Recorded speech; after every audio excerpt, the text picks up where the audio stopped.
17 বছরে এই এলাকার কাজ করার পরে আর কোনো কিছু কাজ থাকার কথা ছিল না। চাঁদপুর শরীয়তপুর সড়ক, পদ্মা সেতু শরীয়তপুর সড়ক, আমাদের ভিতরে যে রাস্তা, উপজেলার যে রাস্তাগুলা, ইউনিয়নের রাস্তাগুলা, আমি খুব হতাশ হলাম।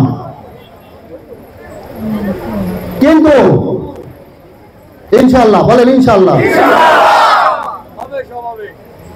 হবে, আমরা পারবো। না হয় আমি যখন আসবো আমাকে থামাবেন, দাঁড়া করাবেন, এরকম হাজারো মানুষকে উপস্থিত করবেন এবং আমাকে তার জন্য জিজ্ঞাসিত করবেন, কেন আপনি ওয়াদা দিয়ে কাজ করে যাননি। ইনশাআল্লাহ আমরা আগামী দিনে